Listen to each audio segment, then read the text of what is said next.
सुखदेव गोस्वामी पाद बोलें हे महाराज परीक्षित আপনি নরক বর্ণনা শ্রবণ করতে চেয়েছেন অবশ্যই আমি আপনার নিকটে বর্ণন করব। ছোটবেলা থেকে যা শুনে এসেছেন তা মিথ্যা নয়, সত্যি। আমাদের পৃথিবীর দক্ষিণ দিকে জলের উপরিভাগে সঞ্জমনি নামক একটি পুরী আছে, আর সেখানে সূর্যের পুত্র মহাভাগবত ধর্মরাজ যম রাজত্ব করেন। তবে তিনি জীবিত ব্যক্তিদেরকে নিয়ে রাজত্ব করেন না, তিনি সব মরা ব্যক্তিদেরকে নিয়ে রাজত্ব করেন। এই পৃথিবীতে মানুষ জন্মগ্রহণ করার পর কামের বশীভূত হয়ে, ক্রোধের বশীভূত হয়ে, লোভের বশীভূত হয়ে যে সমস্ত পাপকর্ম করেন, যদি মৃত্যুর পূর্বে তারা তাদের পাপের সেই প্রায়শ্চিত্ত না করে, তাহলে মৃত্যুর পর যম মহারাজ তার এই পাপের প্রায়শ্চিত্ত স্বরূপ তাকে শাস্তি দিয়ে থাকেন। তো যম মহারাজের ওখানে 84 লক্ষ নরককুণ্ড আছে, যে যেমন পাপ করবে সেই রকম শাস্তি পেতে হবে। তার মধ্যে 28টি নরককুণ্ড কিন্তু খুব ভয়ঙ্কর নরককুণ্ড, ভয়াবহ 28টি নরককুণ্ড। এবার আমরা যে সমস্ত পাপ করি, কামাদি ঋতুর বশীভূত হইয়া, সেই সমস্ত পাপকে 9 ভাগে বিভক্ত করা হয়। আপনি যে পাপই করেন না কেন, ওই 9 ঘরের মধ্যে যে কোনো এক ঘরে গিয়ে পাপটা জমা হবে।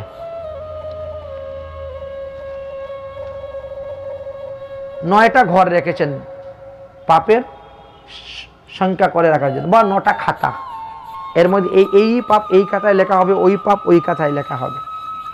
একেবারে দিন তারিখ তিথি সময় দিয়ে সব লেখা থাকবে। আর এই সব লেখার জন্য আমাদের এক একজন মানুষের পিছনে 6 জন করে কায়স্থ লাগানো আছে লেখার জন্য খাতা। 24 ঘন্টা সময়, তো এক একজনে 4 ঘন্টা করে ডিউটি। লিখো কে কি করতেছে।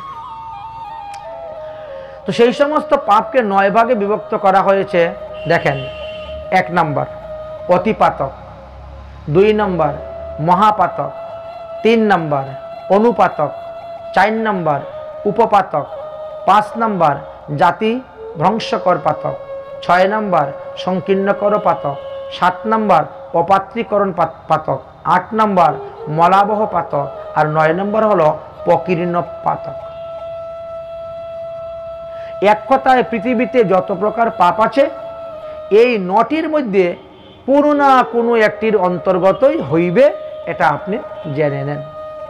এখন প্রশ্ন হতে পারে যে অতিপাতক কাকে বলা হয়? অতিপাতক হলো মাতৃগমন, কন্যাগমন, পুত্রবধূ গমন। এই 3টি পাতককে অতিপাতক বলা হয়ে থাকে। মহাপাতক কাকে বলা হয়? ব্রহ্মহত্যা, সুরাপান, ব্রাহ্মণের স্বর্ণচুরি, গুরুপত্নীতে গমন, এই 4 প্রকার পাপকে মহাপাতক বলা হয়ে থাকে। তাছাড়াও আরো 19টা পাপ আছে, সেটা যদি করে তাহলে তিনি মহাপাতকের মধ্যে পড়ে যাবেন। কি কি সেই 19টা পাপ আছে? যেমন নিজের মায়ের পেটের ভ্রূণেতে গমন, সহোদর ভগ্নীতে গমন, কুমারী কন্যাতে গমন, ঋতু না হওয়ার আগে, উচ্চবর্ণের লোক হয়ে নিচবর্ণের জাতির রমণীতে গমন, বন্ধুর স্ত্রীতে গমন, ভাতিজা বউ, ভাইপু, ভাগিনী ইত্যাদি গমন, পুত্র অসবর্ণা স্ত্রীতে গমন, মাসিতে গমন, পিসিতে গমন, শাশুড়িতে গমন, মাতুলানিতে গমন, পুরোহিতের স্ত্রীতে গমন, ভগ্নীতে গমন, আচার্য স্কুল মাস্টার শিক্ষক স্ত্রীতে গমন, শরণাগতী স্ত্রীতে গমন, রাজা বা রানীতে গমন, যে স্ত্রী লোক গৃহস্থ আশ্রম পরিত্যাগ করিয়াছে তাতে গমন, সূত্রী স্ত্রীতে গমন, সতী সারদী পতিব্রতা রমণীতে গমন, নিচবর্ণের পুরুষ যদি উচ্চবর্ণের স্ত্রীতে গমন করে। এই 19 প্রকার পাপ যদি কেউ করে থাকে, তাহলে তিনিও আবার ওই মহাপাতকের মধ্যেই পড়ে যাবেন। আচ্ছা, এবার গেল মহাপাতকের কথা। এবার আসলো অনুপাতক কাকে বলা হয়।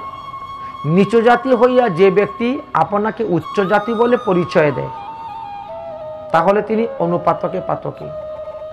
যে দোষ প্রকাশ করিলে রাজার নিকটে গু বা ব্রাহ্মণের প্রাণদণ্ড হয়, সেই দোষ প্রকাশ করে দেওয়াও এটাও একটা পাতক, অনুপাতক হয়ে যায়। গুরুজনের উপরে মিথ্যা দোষ আরোপণ করা, এটা অনুপাতকের মধ্যে পরিগণিত হয়। এত ভিন্ন অনুপাতকের অংশে আরো কিছু আছে। যেমন ধরো, নিদ্রাভঙ্গ, কতুচ্ছেদন, দম্পত্য প্রীতি, ভেদনম, শিশু মাতৃ বিভেদশ্চ ব্রহ্মহত্মা সমংস্মৃতম। শিশু মাতৃ, আচ্ছা, কাঁচা ঘুম থেকে হঠাৎ জাগিয়ে দেওয়া, এটা আমাদের অনুপাতকের মধ্যে পড়ে। মানুষের মুখের কথার উপর কথা বলা, এটা অনুপাতকের মধ্যে পড়ে। স্বামী স্ত্রীর মধ্যে প্রেম বিচ্ছেদ করে দেওয়া অনুপাতকের মধ্যে পড়ে। মা থেকে শিশুকে আলাদা করে দেওয়া, এগুলা অনুপাতকের মধ্যে পড়ে। এত ভিন্ন আরও কিছু পাপ আছে। এই 7টি পাপ যারা করবে তারা সেই অনুপাতকের মধ্যেই পড়বে। যেমন ধরেন, বেদের নিন্দা করা। যাহারা বেদ পীড়ায়, বেদ উপদেশ মেনে চলে, বেদ পড়া সত্ত্বেও বেদের উপদেশ মেনে চলে না, বেদের নিন্দা করে, টাকার লোভে মিথ্যা সাক্ষী দেয়, বন্ধুর প্রাণ নষ্ট করে, বিশ্বাসঘাতকতা করে, বিষ আদি দ্রব্য দান করে, প্রাণী হত্যা করে, খাদ্যদ্রব্য ভোজনেতে বিষ সংযুক্ত করে, এই 6 প্রকার পাপকে অনুপাতক বলা হয়েছে। তাছাড়াও সুরাপান, সুরাপান এটা অনুপাতকের অন্তর্গত বলে জানবেন। মানুষের গৃহে চুরি করা, ঘোড়া চুরি করা, রূপা চুরি করা, ভূমি চুরি করা, হীরা চুরি করা, মাণিক্য চুরি করা, এইগুলা সব অনুপাতকের অন্তর্গত বলে জানবেন। এবার বলেন, তাহলে উপপাতক কাকে বলা হয়? 1 নম্বর পরস্থিতে গমন, 2 নম্বর আত্মবিশ্বাস বিক্রয়ী, 3 নম্বর গুবধ, 4 নম্বর মাতা পিতা গুরুজনকে পরিত্যাগ করা, 5 নম্বর পুত্র ত্যাগ বা পুত্রের জাতকর্ম সংস্কার আদি না করা, 6 নম্বর জ্যৈষ্ঠ ভাই বিবাহের আগে কনিষ্ঠ ভাই বিবাহ যদি করে তাহলে এটা উপপাতকের মধ্যে পড়েন। ব্রহ্মচারীর স্ত্রী সম্ভোগ দ্বারা ব্রতচ্যুত, স্ত্রী পুত্রাদি বিক্রয় করা, যথাসময় উপনয়ন না করা, টাকা নিয়ে অর্থ নিয়ে বেদোধ্যায়ন করা, হরিনাম বিক্রয় করা, স্ত্রীলোকে উপপতির দ্বারা জীবিকা নির্বাহ করা, স্তম্ভন, মারণ, উচাটন, বশীকরণ ইত্যাদি যাগ বা মনের দ্বারা নিরপরাধী নিষ্ঠুর করা পরায়ণ হওয়া, এগুলো উপপাতকের মধ্যে পড়ে। এমনকি পেঁয়াজ রসুন আদি নিন্দনীয় খাদ্যদ্রব্য গ্রহণও আমাদের উপপাতকের মধ্যে পড়ে। অসৎশাস্ত্র আলোচনা করা, ধান, তামা, লৌহাদি ধাতু চুরি করা, পশু চুরি করা, মদ্যপানীয় স্ত্রীতে গমন করা, স্ত্রীবধ করা, নাস্তিকতা, এই 20টি পাপকে উপপাতক বলিয়া জানবেন। এবার বললেন জাতি সংকরণ পাতক কাকে বলা হয়? দণ্ড দ্বারা ব্রাহ্মণকে প্রহার করা, বৈষ্ণবকে প্রহার করা, কোনো সাধুকে প্রহার করা, তাকে ব্যথা দেওয়া, বা পশু মিথুন, পুং মিথুন ইত্যাদি পাপকে জাতি সংভ্রমণ করক পাতক বলা হয়। সংকীর্ণকরণ পাতক কাকে বলা হয়? গ্রাম এবং অরণ্যের নিরহ পশুকে যারা হত্যা করে তাদের সেই পাপকে সংকীর্ণকরণ পাতক বলা হয়। এবার বললেন, তাহলে অপাত্রীকরণ পাতক কাকে বলা হয়? নিন্দনীয় ব্যক্তির নিকট হইতে ধন গ্রহণ করা, কুৎসিত দ্বারা জীবিকা নির্বাহ করা, অসৎ কথা বলা, মিথ্যে কথা বলা, অসৎ বাসন দেওয়া, এই সমস্ত পাপকে অপাত্রীকরণ পাতক বলা হয়। মলাবহ পাতক কাকে বলা হয়? পশু হত্যা করা, পক্ষী হত্যা করা, জলচর জীবজন্তুকে হত্যা করা, কৃমি কীট আদি হত্যা করা, মদ্য সংশ্লিষ্ট জাতীয় দ্রব্য ভোজন করা, এই সমস্ত দ্রব্য মলাবহ পাতক নামে পরিচিত। এবার বললে প্রকীর্ণকরণ পাতক কাকে বলা হয়? বলে যে সকল পাপের বিষয় যম মহারাজ বা চিত্রগুপ্ত লিখে না, পাপ হচ্ছে কিন্তু সেই পাপ লিখে না, সেটা কি? মশা মারা, মাছি মারা, এত পাপ হয়। মশা মারল পাপ হবে, মাছি মারল পাপ হচ্ছে, কিন্তু যম মহারাজ সেটা লিখছেন না। কেন লিখছেন না সেটার কথা পরে বিস্তারিত বলছেন। মশা, মাছি, পিপিলিকা প্রভৃতি অনিচ্ছায় মরলে পাপ ভোগ করিতে হয় না, ইচ্ছাতে মারলে পাপ হয়। এই 9 প্রকারের কায়িক, বাচিক, মানসিকভাবে যে পাপ উৎপন্ন হয়, এই পাপকেই বলা হয়েছে। এখন কায়িক পাপ আমরা কি করি? আমরা গিয়ে কোনো প্রাণীকে হত্যা করলাম, পরদার গ্রহণ করলাম, চৌরবৃত্তি করলাম, এগুলাকে বলে কায়িক পাপ। আচ্ছা, তাহলে বাচিক পাপ কি? বলে অসৎ কথা বলা, মিথ্যা কথা বলা বাচিক পাপ। মানসিক পাপ কি? মনে মনে পরের সর্বনাশ চিন্তা করা, দয়াশীলতা, এতে পাপ হয়ে থাকে। পাতকি অদুগতি ইতি দুষ্কৃতি কারণম, যে পাপ করে তাকে অদুগতি প্রাপ্ত হইতে হবে, কুকর্মের ফল আমাদেরকে ভোগ করতে হয়ে থাকে। সুতরাং 28টি ভয়ঙ্কর নরক আছে, বাকিগুলোর মধ্যে শাস্তি কম হয়, সাধারণ হয়ে থাকে। যেমন তামস্রী, অন্ধ তামস্রী, রৌরব, মহারৌরব, কুম্ভিপাক, কালসূত্র, অশীপত্র, শকুরমুখ, অন্ধকূপ, কৃমিভুজ, সংদ্রষ্ট, তপ্তকৃতি, বজ্রস্ক শর্মলি, বৈতরণী, পূজ্যস, পানিরুদ্ধ, বিশ্বন, লালামুখ, সারমেধা, অবিতি এবং পয়পানা। এইভাবে অনেক অনেক পাতকের রৌবর বা কথা বর্ণন করেছে। এখন কোন কোন পাপের ফলে মানুষ কোন নরকে যায়? যে ব্যক্তি অপরের ধন হরণ করে, অপরের সন্তানকে হরণ করে, অপরের স্ত্রীকে হরণ করে, যম মহারাজ তাকে নিয়ে কালপাশে বদ্ধ করিয়া তামস্রী নামক নরকে নিক্ষেপ করিয়া রাখেন। যে ব্যক্তি অন্যকে প্রতারণা করে, অন্যের স্ত্রীকে ভোগ করে, তাকে অন্ধ তামস্রিক নরকে নিক্ষেপ করিয়া রাখেন।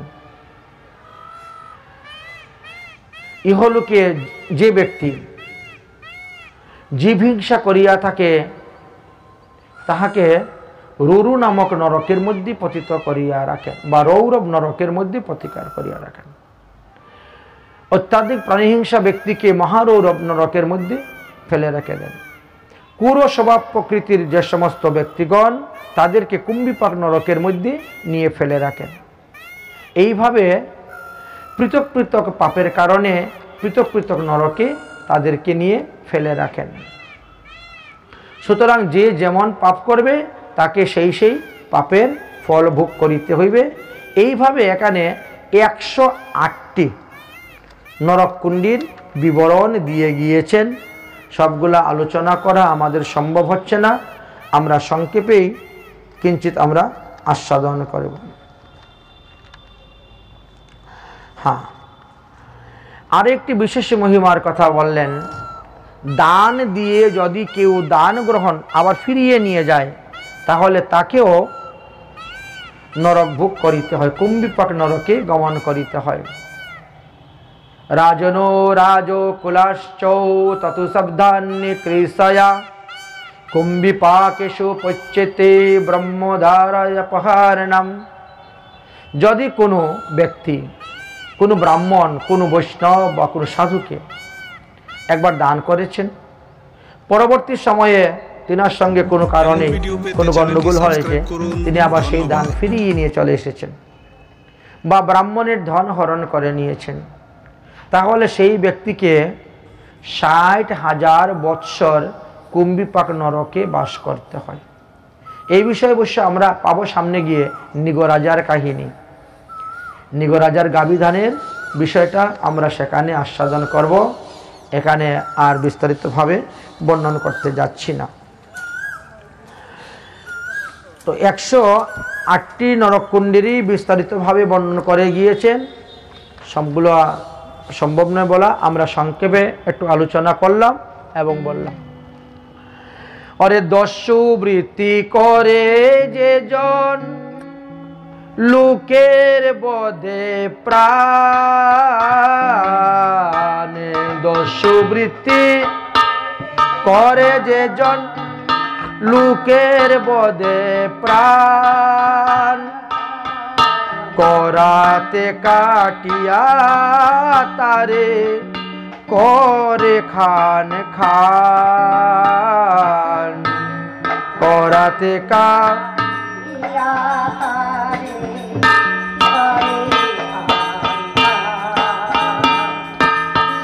পরধন যে জন করিয়াছে চুরি,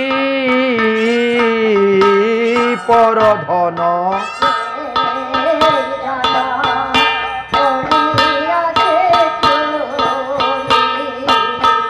যমের দূত কাটে তারে খণ্ড খণ্ড করি, যমদূত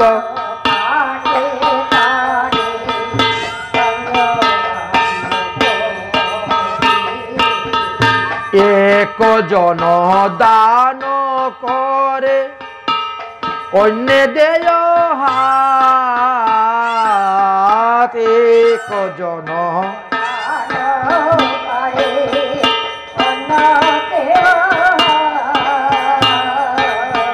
তাহার বুকেতে দেয় লৌহময় জাত, তাহার বুকেতে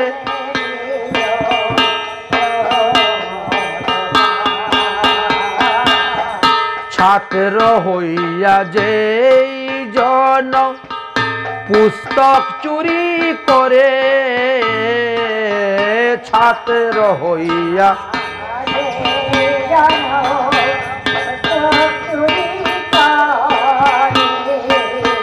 দারুণ প্রহারে সে কাঁদে উচ্চ স্বরে,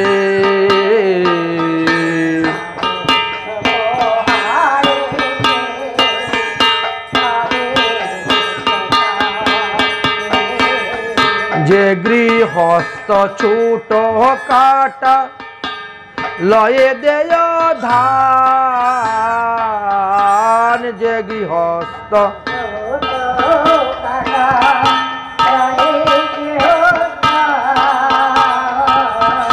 দুই হস্ত কাটি তারে বদিয়ালয় প্রাণ,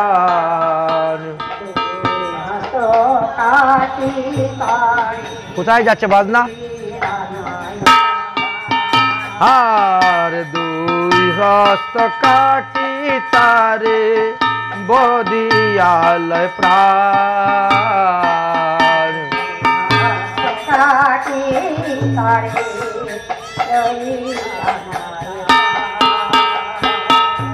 কন্যা দিয়া অপাত্রেতে যে লইয়াছে করি, কন্যা দিয়া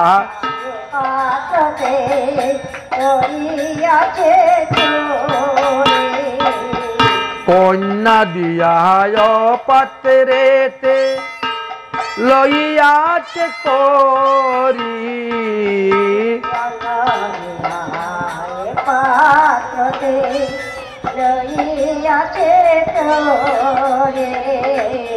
তাহার মস্তকে দেয় মাংসের ঝুপরি,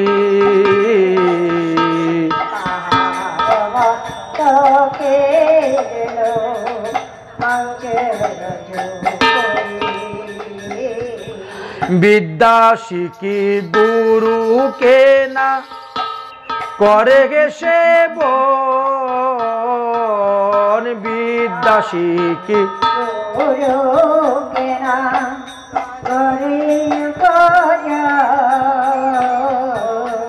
যজ্ঞ করি দক্ষিণা না দে যেই জন,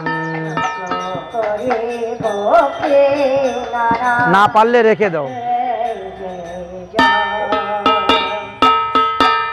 আপনারে বড় বলে পর নিন্দা করে, আপনারে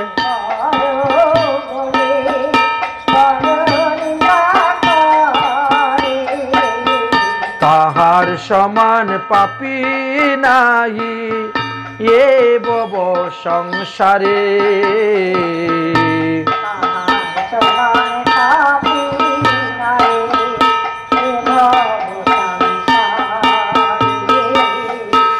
বিশ্বাসঘাতক করে যেই হয়ে জ্ঞানহীন, বিশ্বাসঘাতক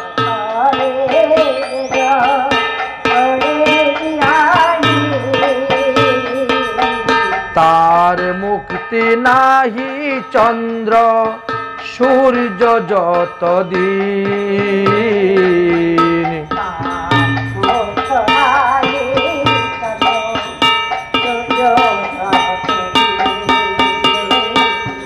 সেই পাপী ক্রমে ক্রমে নরকেতে রাখে, ক্রমে ক্রমে নরকেতে রাখে। তাহার দুঃখ যম রাজা দেখিও না দেখে,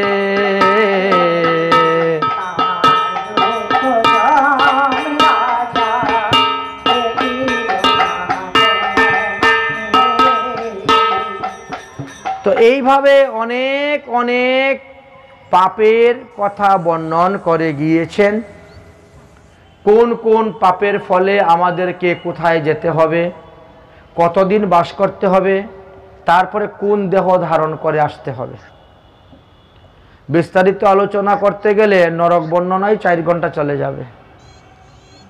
এই জন্য আমরা সংক্ষেপে একটু দিগদর্শন করতেছি।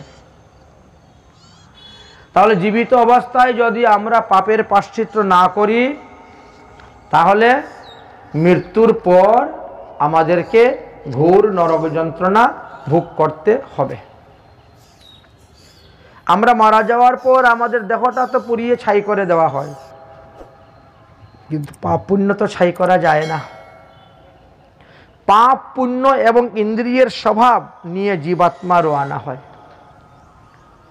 একজন মানুষ মারা যাওয়ার পর 13 দিন পর্যন্ত বাড়ির চতুর্দিকে জীবাত্মা ঘুরে বেড়ায়। ভয় পাবেন না, ভয় পাওয়ার কিছু নেই। তারপরে যম মহারাজ তাকে ধরে নিয়ে যায়, মানে দাহ সংস্কার। আমরা তো যেদিন লোক মারা যায় সেদিন থেকে অসুষ গণনা করি, কিন্তু বাল্মীকি রামায়ণ পরে দেখবেন যেদিন দাহ সংস্কার হবে সেদিন থেকে অসুষ গণতে হবে। আজকে রাত্রে যদি কেউ 8টার সময় মারা যায়, তো তাকে তো রাত্রে 8টার সময় আর দাহ করা সম্ভব নয়। শীতের দিন লোক পাওয়া যাবে না, তার আত্মীয় স্বজন ইষ্টি কুটুম্ব আসবে, তাহলে আগামীকাল্য করতে হবে। কিন্তু আমাদের লোকেরা কি করে, আজকে থেকে দিন গণনা শুরু করে দেয়। সেটাই ভুল সিদ্ধান্ত। যেদিন দাহ সংস্কার হইবে সেদিন থেকে দিন গণনা করতে হয়। যদিও ব্রাহ্মণের 10 দিন, ক্ষত্রিয়ের 12 দিন, বৈশ্যের 15 দিন, শূদ্রের 1 মাস অসুষের কথা আলোচনা করা আছে, কিন্তু শেষ পর্যন্ত সিদ্ধান্ত দিয়েছেন সর্ববর্ণেষু দশাহে। ইচ্ছা করলে সব বর্ণের লোকেরাই 10 দিনেই জাতক এবং অসুষ উভয়ই নিয়ে আসতে পারেন, করতে পারেন। তো সাধারণত কেউ মারা গেলে আমরা 10 দিন জাতক পালন করি, অসুষ পালন করি, এবং 10 দিনের দিন গিয়ে কি করি, আমরা ঘাটের কাজ করি, তাই না? যাদের বাবা মা মারা গেছে তারা বুঝতে পারবে, অন্যরা তো বুঝতে পারবে না, আর ওদের দেখারও সময় নেই। ঘাটের কাজ করার সময় কি করি আমরা, সেখানে গিয়ে আমরা 10টা পিণ্ডি দেই। কেন দেওয়া হয় 10টা পিণ্ডি? 10টা পিণ্ডির দ্বারা একটা অতিবাহিক দেহ তৈরি করা হয়। আর আমাদের জীবাত্মা না একটা না একটা দেহ তার চাই, দেহ ছাড়া সে থাকতে পারে না। কালকে পুরঞ্জনীর গল্প বললাম না, জীবাত্মা ভালো ভালো জায়গায় থাকতে চায়, ভালো খেতে চায়, এই জন্য দেহ না থাকলে তার বড্ড কষ্ট হয়। এখন আমরা তো ওকে পুড়িয়ে দিয়েছি তার দেহটা, এই কারণে সে 3 দিন থাকে অগ্নিতত্ত্বে, 3 দিন থাকে জল তত্ত্বে, আর 3 দিন থাকে বায়ুতত্ত্বে। 9 দিন চলে গেল।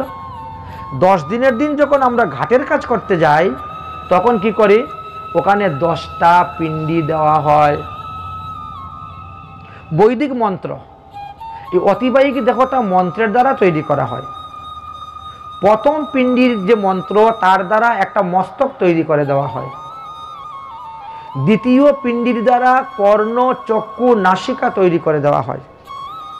তৃতীয় পিণ্ডির মন্ত্রের দ্বারা গলা, স্কন্দ, বাহুদয়, হৃদয় তৈরি হয়।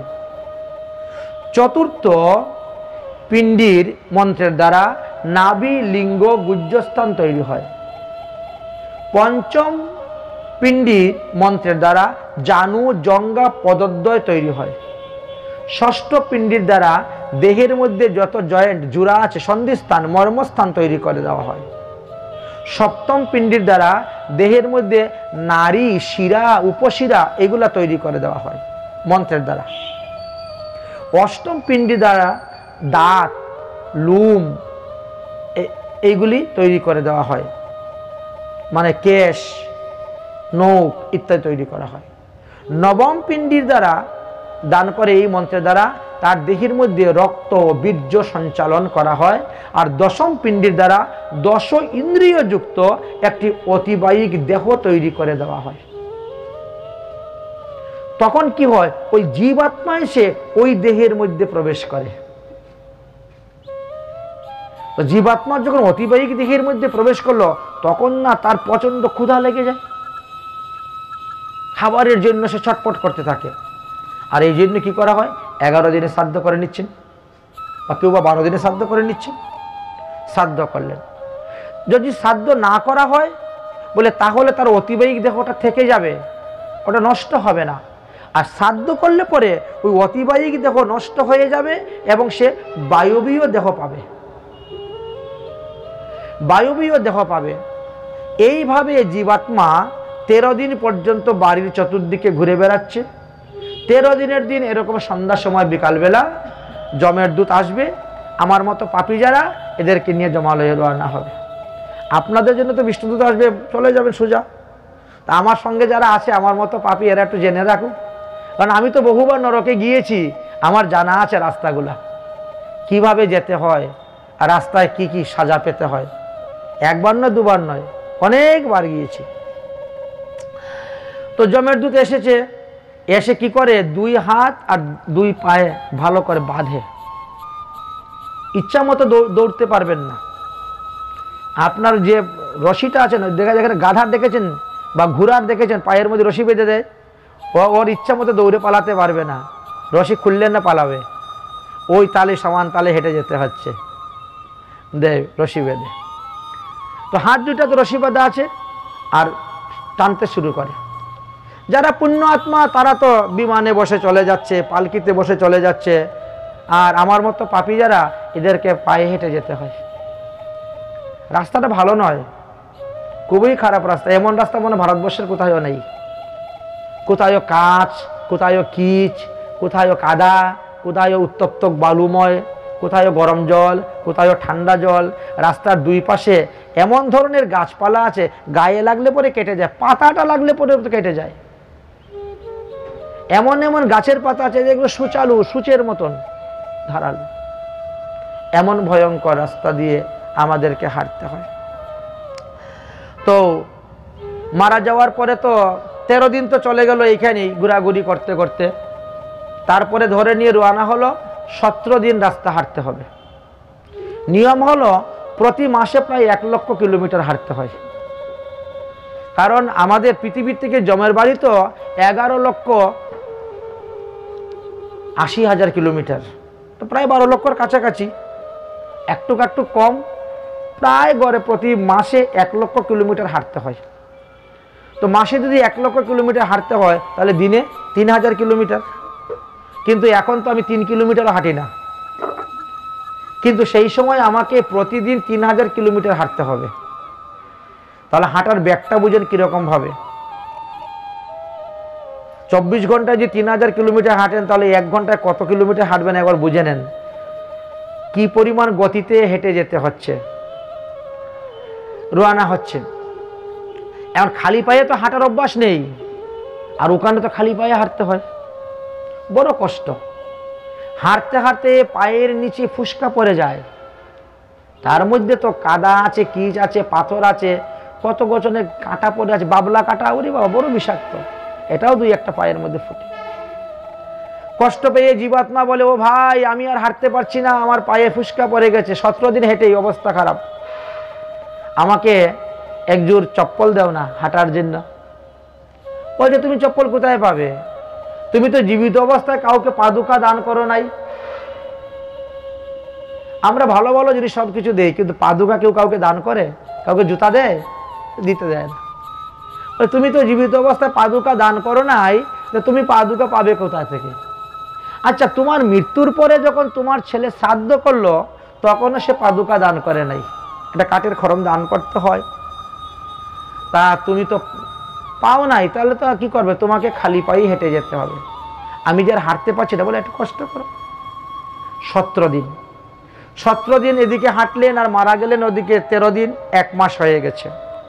প্রথম মাসেতে আমরা জাম্য নামক পুরীতে যাই এবং সেখানে পুষ্পভদ্রা নদীর তীরে 1 রাত্রি বাস করি। পুষ্পভদ্রা নদীর তীরে 1 রাত্রি বাস। কারণ কি? কারণ হচ্ছে প্রতি মাসে মাসে একটা করে পিণ্ডিদানের বিধান আছে মারা যাওয়ার পর। কিন্তু আমাদের তো ডিজিটাল যুগ, আমরা মাসে মাসে দিই না, একবারে দিয়ে দিই না, বাবা খেয়ে নে,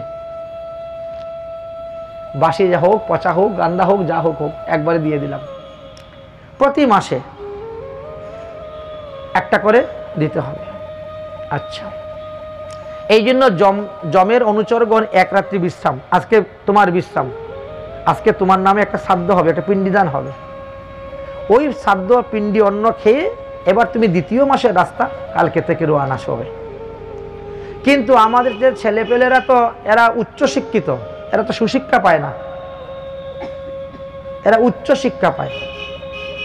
আমাদের সনাতন ধর্মের যে শাস্ত্রজ্ঞান এইগুলো ওরা পায় না, এরা উচ্চ শিক্ষিত সবাই। এই কারণে এরা এইসব কিছু ধারে না, জানেও না, করতেও যায় না। এখন যিনি মারা গেলেন তিনি তো ক্ষুধায় কাতর, ক্ষুধা পিপাসায় কাতর হয়ে রওনা হচ্ছেন 2য় মাস। বাবা কোথায় যেতে হবে? বলে 2য় মাসে সৌরপুরী।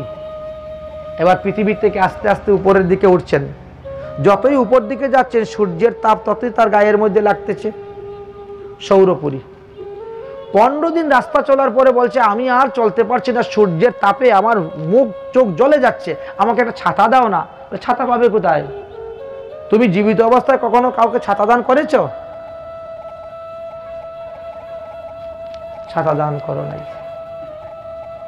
তোমার মৃত্যুর পরে যখন শ্রাদ্ধ হলো তখনও তোমার ছেলে শ্রাদ্ধেতে ছাতা দান করে নাই। শাস্ত্রে লেখা আছে দশবিধ দান, শ্রাদ্ধেতে 10বিধ দান করতে হয়,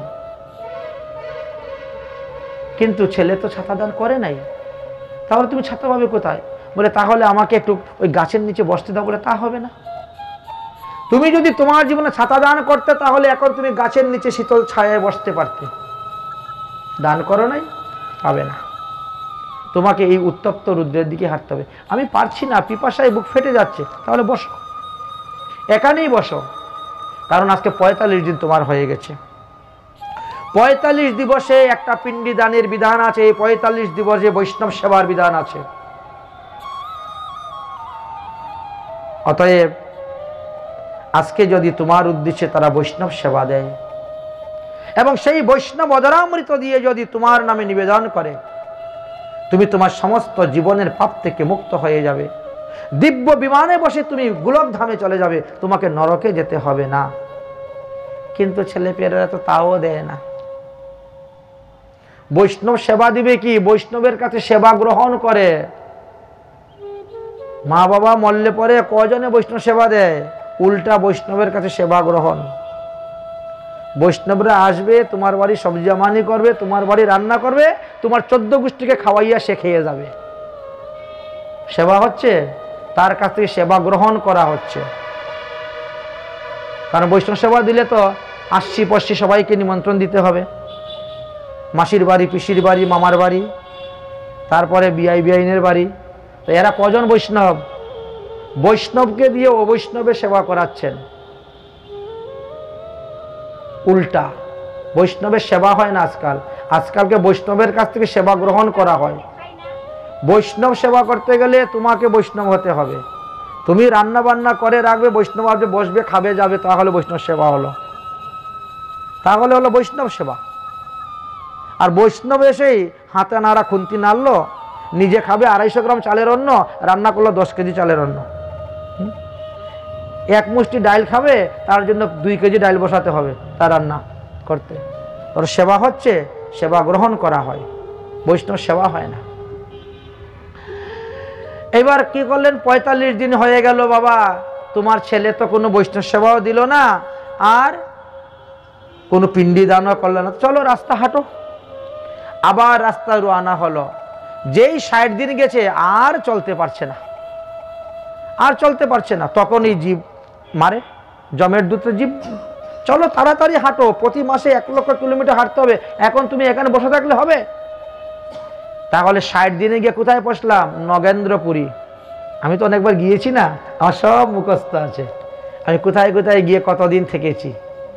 হাঁটতে পারি না তখন কি মার মারে, পিঠের মধ্যে, মাথার মধ্যে পর্যন্ত ডান্ডা দিয়ে মারে, কত সুগন্ধি তেল দিই মাথার মধ্যে। হ্যাঁ, রাত্রে ঘুমানোর সময় কি বলে, নবরত্ন। আর জমের দূতরা কি ঠাস ঠাস করে মারতে শুরু করে দেয়। হ্যাঁ, একটুকু মায়া দয়া নেই, হাঁটো তাড়াতাড়ি হাঁটো।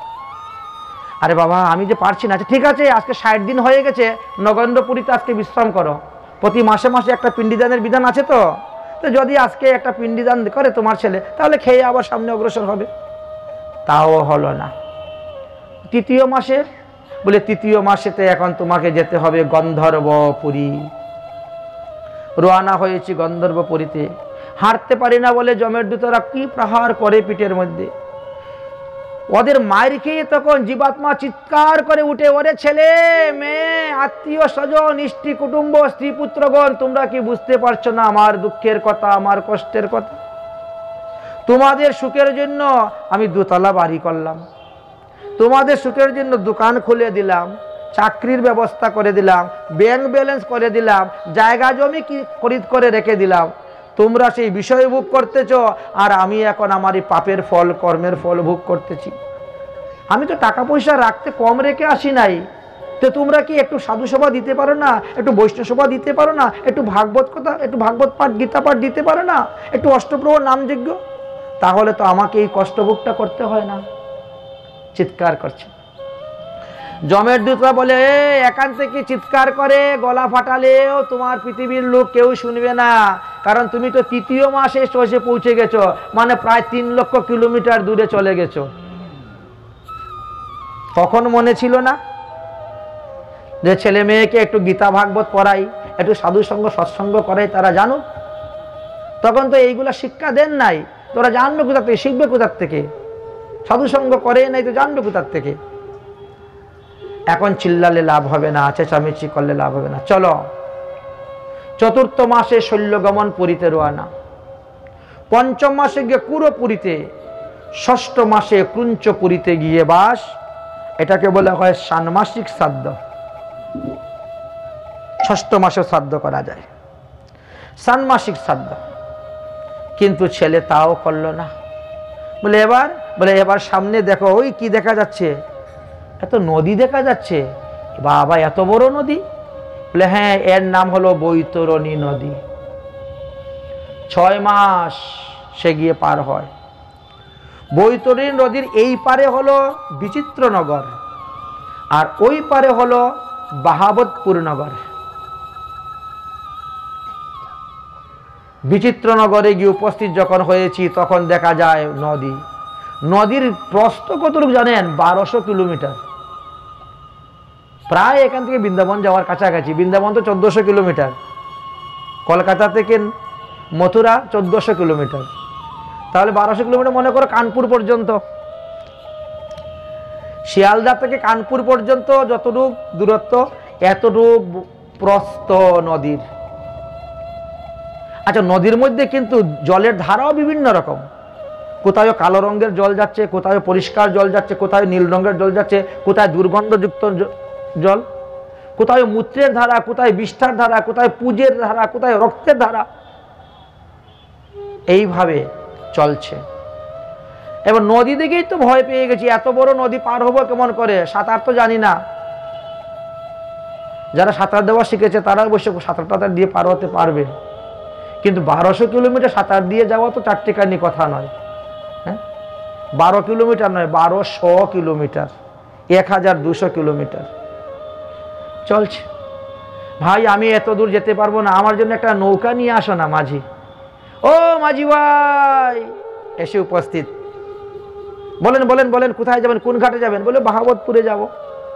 ব্যাস, উঠুন আমার নৌকায় উঠুন, পার করে দেবো। কত টাকা দিবেন? ভাই আমি তো টাকা নিয়ে আসি নাই। এ কি বলেন, সারা জীবন মাস্টারি করলেন, ডাক্তারি করলেন, এত কিছু করলেন, লক্ষ লক্ষ টাকা হাতালেন, কামাই করলেন, আর আসার সময় খালি হাতে আসলেন, কিছুই নিয়ে আসলেন না, তো আমি নদী পার করবো কেমন করে? আচ্ছা আচ্ছা, তাহলে কাজ করুন, আপনি একটা একাদশীর পুণ্যের ফল আমাকে দিয়ে দেন, আমি আপনাকে নদী পার করে দিব নৌকায়। আমি তো আমার জীবনে একাদশী ব্রত করিই নাই, সারা জীবন কালে আটাদশী করে গেছি। আটা দিয়ে রুটি খাচ্ছি, একাদশীতে ভাত খাইতে নাই, যে ভাত খাই না, আটা রুটি খাই। ও তাহলে তাহলে আপনি এক রাত্রি তীর্থবাসের ফল আমাকে দান করুন। বলে আমি তো কোনো তীর্থেই যাই নাই, আমি তো মহাতীর্থে পড়ে আছি নাজিরপুরে, আমি তো কোনো তীর্থে যাই নাই। তাহলে কি করব? একাদশী ব্রত করেন নাই, কোনো তীর্থে যান নাই, কোনো তীর্থে স্নান করেন নাই, তাহলে শ্রাদ্ধের সময় কি আপনার ছেলে বিশেষজ্ঞ করেছিল? মানে গরুদান বিশেষজ্ঞ করেছিল? বলে না, তাও তো করে নাই। বলে তাহলে তো আপনাকে আমরা নৌকায় পার করতে পারবো না। কিছুই যদি দিবেন না, তাহলে কি বিনিময় চাই না, সব কিছুতে বিনিময়, বিনিময় ছাড়া তো হবে না। তাহলে আপনি স্বয়ং সাঁতার দিয়ে পার হন। জমের অনুচর বলছেন, ভাই এত সময় নষ্ট করলে হবে না, কথা বলে ধরো, ফেলো টান দিয়ে। এবার তো জলের মধ্যে ফেলে দিল। এবার আপনি জীবিত অবস্থায় যতগুলো মাছ মেরে খেয়েছেন, বড়শি দিয়ে মাছ মারেন তো, পুকুর টুকুরে থাকলে বড়শি দিয়ে মাছ মারে, আর বন্যা হলে তো একেবারে ঝাঁটা ফিকল নিয়ে সব বেরিয়ে যায় মাছ ধরার জন্য জাল দিয়ে। এবার সেইগুলাই আপনাকে এখন এসে কামড়াবে, কামড়াবে, এমনভাবে কামড় দিবে দেহ থেকে মাংস নিয়ে চলে যাচ্ছে। উফ, জ্বালা সহ্য হচ্ছে না, আমার কেন মৃত্যু হচ্ছে না? জমের দূতা বলে, এই মরার আবার মৃত্যু আছে নাকি রে? তুমি তো মরে এসেছো, এই যে তোমার অতিবাহিক দেহ বা বায়ুবিক দেহ, এই দেহে মৃত্যু নাই, এই দেহে সুখ আর দুঃখ ভোগ করা হয়। তুমি যখন পশুগুলাকে বধ করেছিলে, পাখিগুলাকে বধ করেছিলে, তখন মনে ছিল না? এখন তোমাকে ওরা বধ করবে। এইভাবে বহু কষ্ট ভোগ করতে করতে 1200 কিলোমিটার রাস্তা অতিক্রম করে বৈতরণী নদী পার হয়ে বাহাবতপুরে গিয়ে উপস্থিত হলাম। তারপরে 8ম মাস আসলো। এবার দুঃখই আর দুঃখ।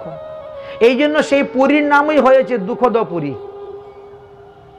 প্রচন্ড কষ্ট, একটা উত্তপ্ত বালুকা, উপর দিকে উত্তপ্ত, রাস্তার মধ্যে যে গাছগুলো আছে গায়ে লাগলেই কেটে যায়, রক্ত ঝরঝর করে পড়ে, প্রচন্ড বিষ ব্যথা। এই জন্য এর নাম হলো দুঃখদ পুরী।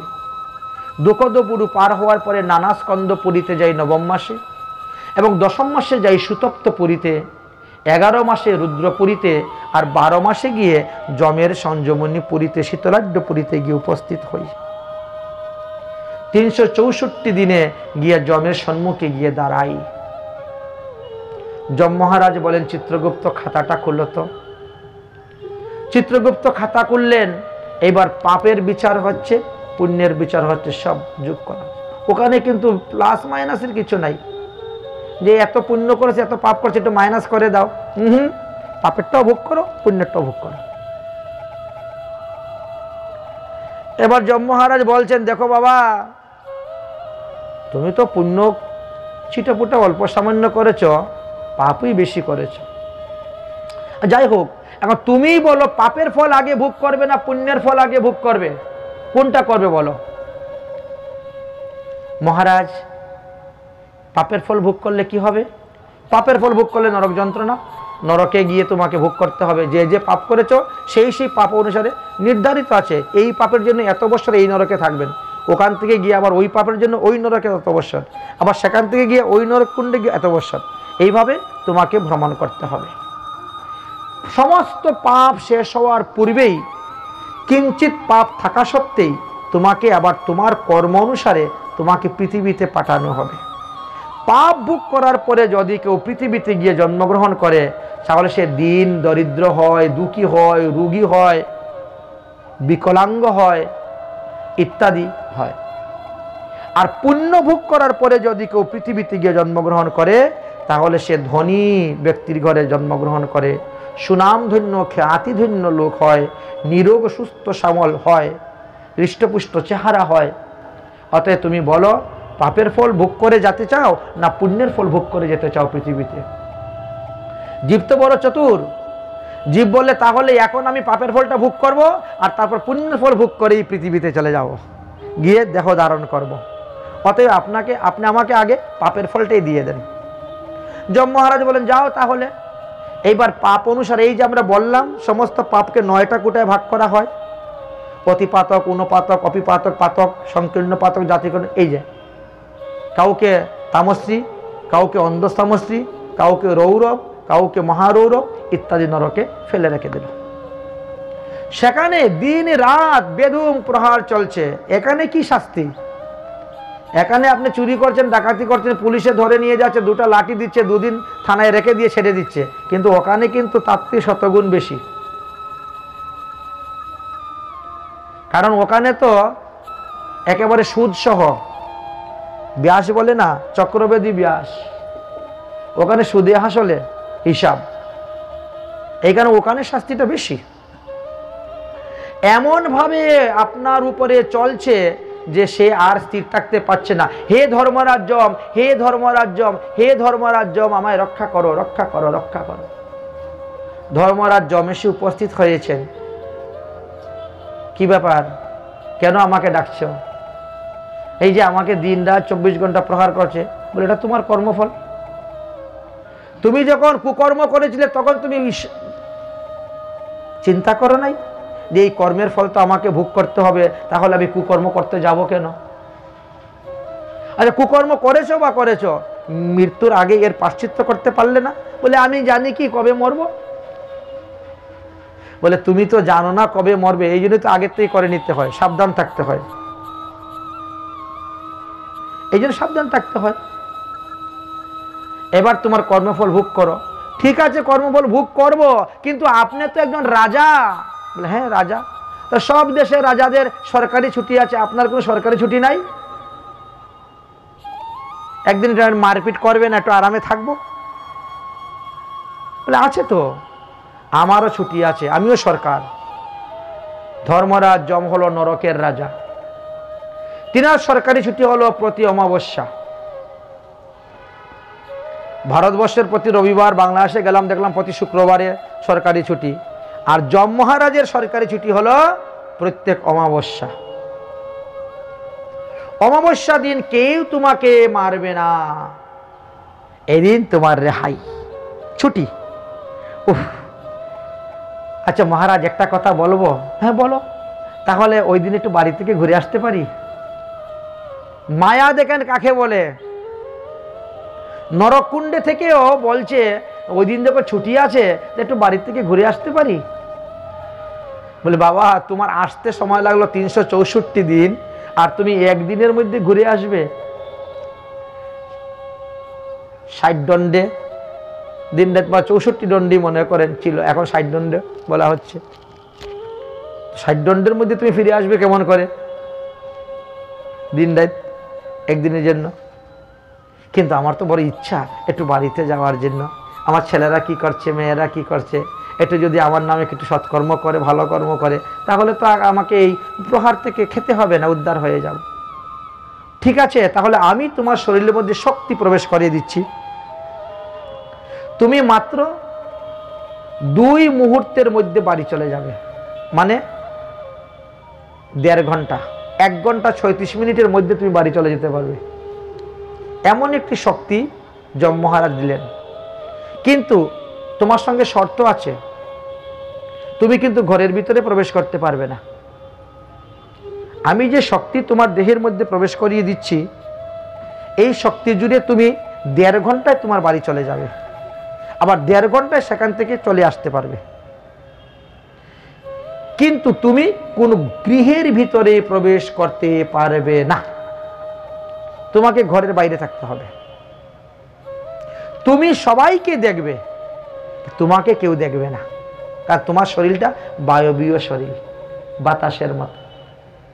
যাও, তোমার ছেলে কি করতেছে, মেয়ে কি করতেছে, সব তুমি দেখতে পাবে, তোমাকে কেউ দেখবে না, কিন্তু তুমি কিন্তু দরজায় দাঁড়াবে, কখনো ঘরের ভিতরে ঢুকবে না। ঘরের ভিতরে ঢুকলে কিন্তু বিপদ আছে, বলে দিলাম। তোমার শাস্তি আরো 4 গুণ বেড়ে যাবে। ঠিক আছে, আমি প্রতিজ্ঞাবদ্ধ, আমি ঘরের ভিতরে প্রবেশ করব না, ঘরের বাইরে থেকে দেখে আসবো। যমদূতের কাছ থেকে আদেশ নিয়ে জীবাত্মা চলে আসলেন বাড়িতে। এসে দেখেন তো বেলা 8টা, 8:30, 9টা বাজে গেছে, বৌমা তো এখনো ঘুমো। বৌমা এখনো ঘুমিয়ে আছেন। বাড়ি ঘরে একটু গঙ্গা জল ছিটা, গোবর ছিটা, ঝাড়ু পোছা কোনো কিছুই নেই। বাসি মুখে বাসি বিছনায় চা বানাচ্ছে, খাচ্ছে বিস্কুট আদি। হয়তো কোনো সাধু সন্ন্যাসী এসেছে, জয় রাধে, আমি তো একটু ফসল করতে আসছিলাম, ভিক্ষা। বৌমা চা খেতে খেতে বলছে, বাবা এখন হাতে কাজ, সময় নেই, পরে আসবেন। বুঝেছেন? তো স্নানই করে নাই, চা খাচ্ছে ঘরে বসে, বলছে এখন অনেক কাজ, আমার হাতে সময় নেই, পরে আসবেন। শাস্ত্রে বলছে 1000টা কাজ ছেড়ে দিয়ে আগে প্রসাদ গ্রহণ করবেন, 1 লক্ষ কাজ ছেড়ে দিয়ে আগে স্নান করবেন, 1 কোটি কাজ ছেড়ে দিয়ে আগে গিয়ে দান করবেন। নিয়ম। কোটি ত্যক্ত হরিম ব্রজেত, সমস্ত কাজ ফেলে দিয়ে আগে হরিভজন করো, তারপরে গিয়ে কাজ করো। কিন্তু আমরা উল্টা করি, আমরা চালাক বেশি, চতুর মানুষ। সব কাজ ছেড়ে শেষে তারপরে গিয়ে হরিভজন করব। ছেলে বিয়ে দিব, মেয়ে বিয়ে দিব, নাতি নাতল বড় হবে, তারপরে বৃন্দাবনে যাব, তারপরে প্রসাদ বুঝি হব, তারপরে ঠাকুর সেবা করব। এখন ছেলের বিয়ে বাকি আছে, নিরামিষ ধরলে হবে? সর্বনাশ, উপায় নেই। বড় চতুর আমরা।